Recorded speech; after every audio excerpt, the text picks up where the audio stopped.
வணக்கம். நான் டிஸ்பிளே பண்ற ஒரு வாக்குறுதியை மட்டும் நீங்க பாருங்க. எனக்கு பார்த்தோன்னே எனக்கு ஒரு மாதிரி பர்சனலா ஹர்ட் ஆச்சு. அதனால நான் ஷேர் பண்ணணும்னு நினைச்சேன். மதசார்பு இல்லாத ஒரு கட்சி அப்படின்னு நம்ம சொல்றாங்க திராவிட முன்னேற்ற கழகத்தை. மதசார்பு இல்லை அப்படின்னா என்ன அப்படின்னா இஸ்லாமும் இல்லை, கிறிஸ்டியானிட்டியும் இல்லை, ஹிந்துவும் இல்லை, ஹிந்து மதமும் இல்லை அப்படிங்கிறது தான். ஆனா அவங்கள பொறுத்த வரைக்கும் மதசார்பின்மை அப்படிங்கிறது ஹிந்து மக்களுக்கு மட்டும்தான். ஏன்னா அவங்க சர்ச்சுக்கு போவாங்க, கிறிஸ்மஸ்க்கு விஷ் பண்ணுவாங்க, மசூதிக்கு போவாங்க, ரம்ஜானுக்கு விஷ் பண்ணுவாங்க, கோயிலுக்கு வர மாட்டாங்க, திண்ணீர் வைக்க மாட்டாங்க, ஹிந்து பண்டிகைகளுக்கு விஷ் பண்ண மாட்டாங்க.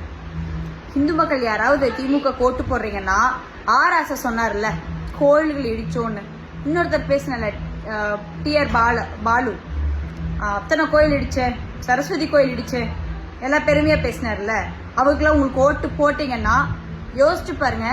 நம்ம அடையாளம் தான் நம்மளுடைய வாழ்வாதாரம். நம்ம அடையாளத்தை அழிச்சிட்டா நம்ம வாழ முடியாது. அதுக்கு தான் அவங்க ட்ரை பண்றாங்க. So please think. ஏன்னா திருப்பரங்குன்றம் இஷ்யூல பல விஷயங்கள் நடந்துச்சு. பூர்ணச்சந்திரன் உயிர் தியாகம் பண்ணாரு, அவருக்கு ஒரு மோட்ச தீபம் ஏற்ற முடியல. தீபம் ஏற்றணும்னு சொல்லி கந்த சஷ்டி கவசம் கோயில உட்காந்து படிக்க விடலைங்க. திருவாசகத்தை படிக்க விடுறதில்ல கோயில்ல. அறநிலையத்துறை எவ்வளவு மோசமா செயல்பட்டு இருக்குன்னு தெரியும்.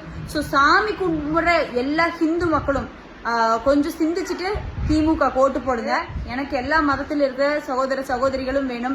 எந்த மதத்தையும் தனிப்பட்டு துன்புறுத்தாம இருக்கணும் அப்படிங்கிறது தான். ஸோ ப்ளீஸ் உங்க ஓட்டு போடுறதுக்கு முன்னாடி நீங்க கும்பிடுற சாமியை நினைச்சு பாருங்க. நம்ம குழந்தை நாளைக்கு அந்த சாமியை கும்பிடுற ஒரு சூழல் நம்ம தமிழகத்தில் இருக்குமா அப்படிங்கறத யோசிச்சு பாருங்க. இதுல நான் யாரையும் எந்த மதத்தையும் எந்த குறிப்பிட்ட சமுதாயத்தினரையும் நான் புண்படுத்துறதுக்காக பேசல.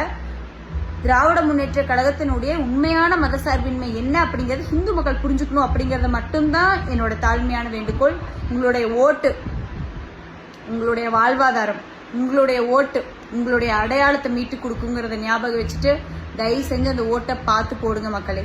நன்றி.